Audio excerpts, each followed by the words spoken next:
Sport was a game changer for me. Sport was something that I can control. You can control your performance. You can work harder and you'd see the results. Sport, that barrier's just got shot down. You were a team against the other team. It didn't matter about the differences. Sport would bring people together, and that's what I loved. We could all work on our craft, channel our skills, but also grow in like a community and like a bond in that, which I don't think anything else really brings apart from sport.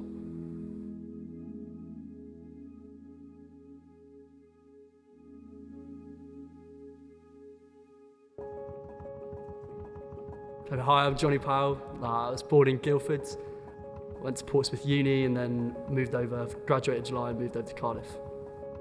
Growing up, quite a normalish childhood. Like, it was just me and my brother and my two parents. Brother's 2 years older than me, so older brother, but lived in quite a competitive household. I'm obviously being the youngest. I think it's just your job to be a bit rowdy and kind of mix things up and wind people up and almost play off people against each other to kind of stir a bit of arguments, to kind of get away from boring family life, I guess. I don't know, my dad's very, very quiet, kind of quiet type, kind of a bit silent, a bit like dry sense of humour, whereas my mum was one person I would kind of always talk to growing up as well, like very close to my mum.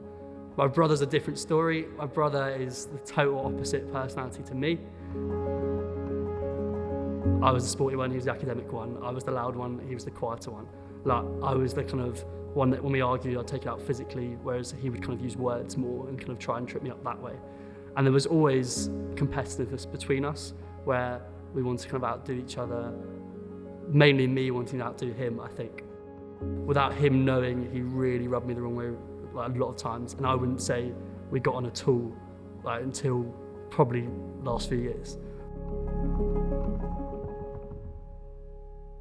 So going to school, it was all about kind of sport was my main focus. Always loved like PE and stuff like that.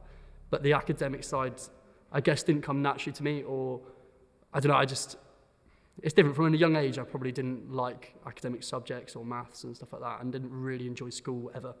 I was quite a chubby kid, which is weird looking back on, and that kind of led with quite a lot of lack of confidence. I think in year 7, 8, and 9. I had friends, but it wasn't like I had like set groups. I kind of got on with the amount of people, but I would be focused on my sport, and like most lunchtimes I'd be doing something to do with sport, and that's kind of how I dealt with everything in life, was like channel it into sport. Yeah, I'd probably look back and go, yeah, I was probably bullied about like being chubby and whatever. When someone would say something, you're like, oh, that's not who I thought I was. Like telling you, oh, you're fat, oh, you can't do this because you're fat, or oh, you're not popular, oh, you don't have friends. Like that, those little comments. I think people now look back and say, oh, it's just kids being kids. But actually, I think when you're in that situation, I think the words hit deeper. And I think for me, it wasn't in a way that I was like, I don't know, it wasn't a reaction like I would go home and cry or anything like that. It was more of I would unconsciously change my behaviour and stuff like that to try and kind of combat that or live up to different things. But for me, it wasn't like, oh, that was different to other people, or that was a different experience, or oh, looking back, oh, that was horrible. Like it was just, that was part of it. And it was almost like, again, with my competitiveness, like that's just made me who I am. Like it was character building, that I had that time of dealing with insults, dealing with people not liking you. Like, I think that's made me into not being a people pleaser. So I'm actually happy that I went through that. I was quite an angry person, angry child, I would say, growing up. And that's something I look back and I'm like, cool, that was bad. I did not have a good way of dealing with it as such. And I think for me, I think I probably hurt a lot of people. I probably took it out a lot of my brother. So my brother's the one that I'd probably look at and go, anger is on, because I'd physically like take it out or just lose it.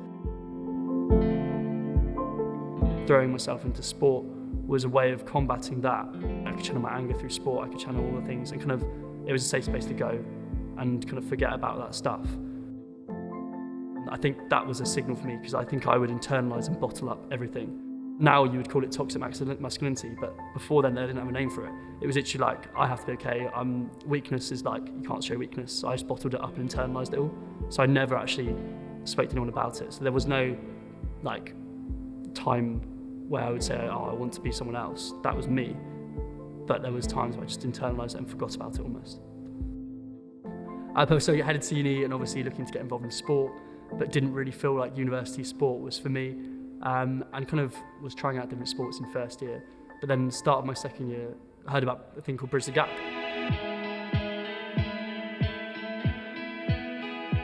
My name's Tristan, I'm based in Southampton and I am the founder of Bridge the Gap Football. So basically our heart for Bridge the Gap is we want to create footballing communities across the United Kingdom and bring people together to create spaces where people can belong, they feel part of something. Yeah, mental health for young guys is always going to be quite a big thing because young guys don't want to speak about how they are.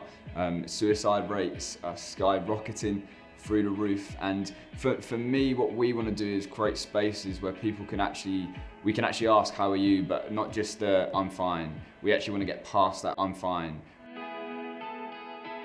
There was one lad who come and he played in the game, and we got loads of photos that day, and he ended up being on the front cover of all of our flyers, but we didn't see him for a few months. And then he started coming back to our sessions, started getting involved in our community a lot more, coming to our events. And actually what I didn't realise is a few months before that he was actually in prison. One of the first sort of port of calls that he come to was playing football because a friend invited him to Bridge the Gap.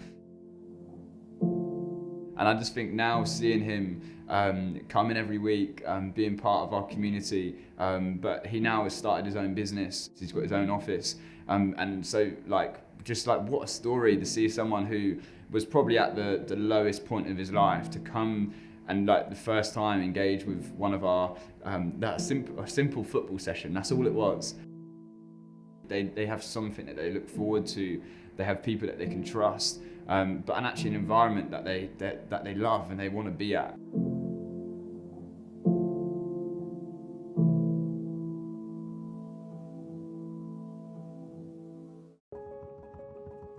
That's exactly what I love about sport, and that's exactly what I love to do, is just talk to people and get alongside them and just show them that they're not alone and stuff. From my previous struggles, I think that was something that was very much gearing down my path in life that I was kind of thinking about. Just being part of a community of people that I could go to and just have an escape from the busyness of life or whatever you were doing, just have a laugh with some mates. It creates an amazing community of people that you develop a deeper relationship than just people you meet, acquaintances at uni or whatever. It's real friendships you meet. I think our dream for Bridge the Gap is endless. That's the dream. My dream is to have this in every continent in the world, to have it in places like China and Syria, India. I think there's a real need for the stereotype that males don't talk about their feelings to be broken. And I would love to see just more and more males being open with their feelings and actually almost the freedom, I think, and less pressure and weight to carry stuff on our own. I think when I ask people, what do you think about Bridge the Gap? And just literally on walking around a football pitch, I say to them, what is Bridge the Gap to you? What do you think of it? One of the key words that always comes up is community. I think for me and my story, that was a big thing. It was actually talking about your feelings and actually being more open with people instead of pushing people away. And I think that's what Bridge the Gap gives, is a community and a support network where people come and just play football and be themselves and kind of meet people that are going through similar walks of life.